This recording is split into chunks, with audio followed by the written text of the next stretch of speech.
Hey guys, so today I wanted to compare my Yamaha Kodiak 450s. This is a 2003, and this is a 2022. I'd say a 19-year difference.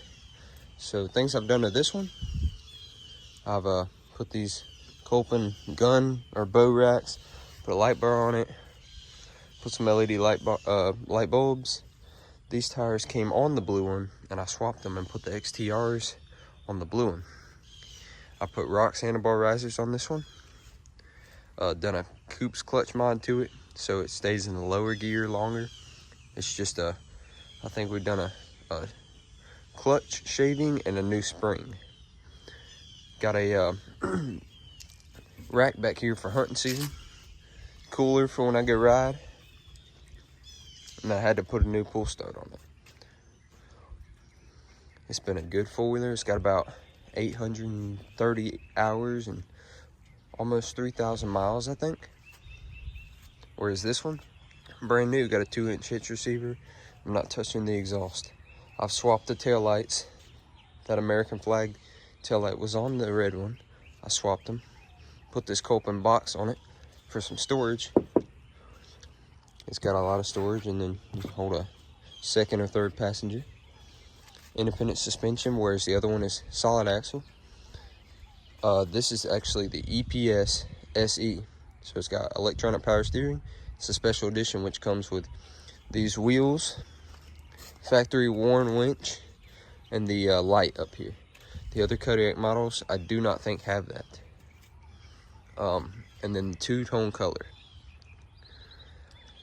So things I notice very much in the difference in these is the ride much smoother. And the EPS, it's just unbeatable. One thing I will say, without the clutch mod, I noticed the difference. This one gets up and goes. This one seems to struggle sometimes if you're starting off going uphill, or I'm just not used to it. These tires, they do great with the power steering, no problem turning. They're actually smaller than the factory tires. I think they're 25s and these are 26s. But another difference I noticed is the Kodiak 450, the red one, it comes factory with A-arm guards, and obviously that skid plate under there. This one comes with the skid plate under there too, but it doesn't come with A-arm guards. So I'm hoping in the near future to get some I forget the brand, but get a full set of aluminum ones that go all the way out to the foot pegs, A-arms, skid plate, all the way up to the back.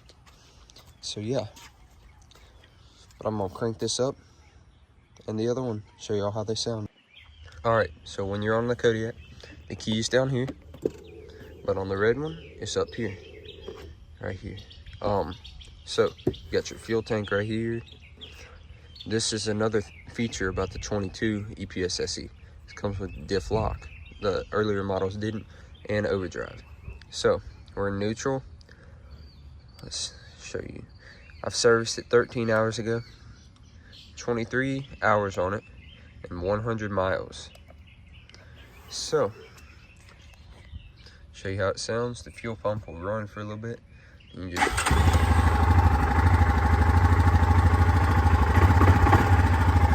good and quiet. Factory exhaust.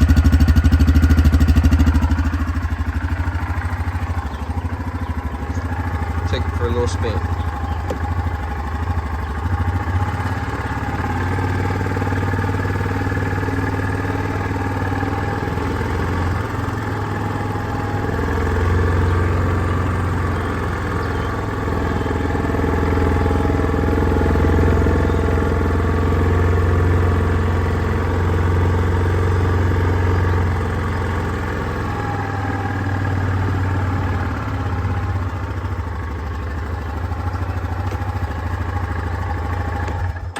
Overall, I would trail ride this one all day over the red one, because that solid axle over time will kind of tire you out. But this, you'll have a full tank of gas if you ride all day. That's what they say. It's got good fuel mileage.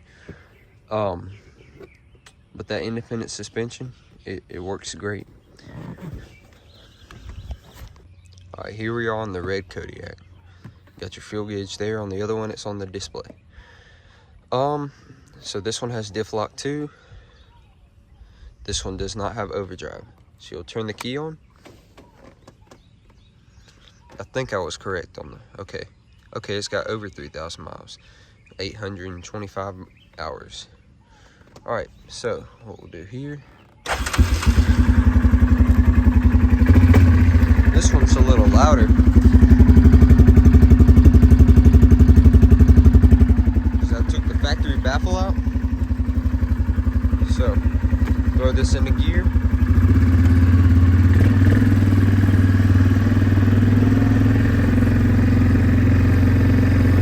A little bit more effort into turning.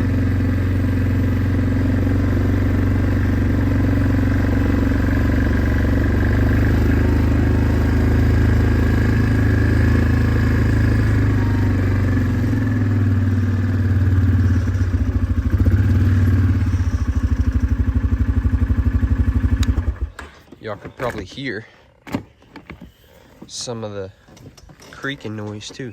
I'm thinking it's the ball joints. You can tell this has a ton of ride time on it. But overall, I've been very happy with this one. Never sell it. I just had to get me another one, you know. So to show the difference in the back end, I'm not sure how many inches of ground clearance or travel you have, but it's definitely more than this solid axle. I'd say this is more of a trail riding machine. Yes, you can get some work done with it. I'd say this is more work focused because that solid axle, you can haul more weight without it squatting the full wheeler. Whereas this, that'll squat. A few more things I thought I'd point out. This, after 2020, I think, they added reflectors to these, whereas this doesn't have this. And they changed the seat style. This, you sit closer and it's wider. You sit closer to the handlebars. But this, you sit a little further back and the handlebars feel further away from you. So, they should be coming in today, but I ordered some more 2-inch Rox handlebar risers. And instead of just going straight up, I'm gonna move them out towards me so I can feel them closer and add a little bit of height. So when you stand up and ride, you'll have more control. So for places we like to ride these, we've been to Wild Country, and you know, that's about it. We have our own hunting property that we'll go ride on. But y'all let me know if there's any other parks that are close to Loosedale, Mobile, places like that. I'd say Wild Country was pretty fun. Never had this one there. This one's been there before. I used to mud this thing a lot. I'm not doing that anymore because that's probably why the ball joints sound like they do. It wears your machine out. But yeah, I got this in 2021. My dad gave it to me. And so then I went and bought this one too. So got two, more people to ride, more fun. Y'all take care.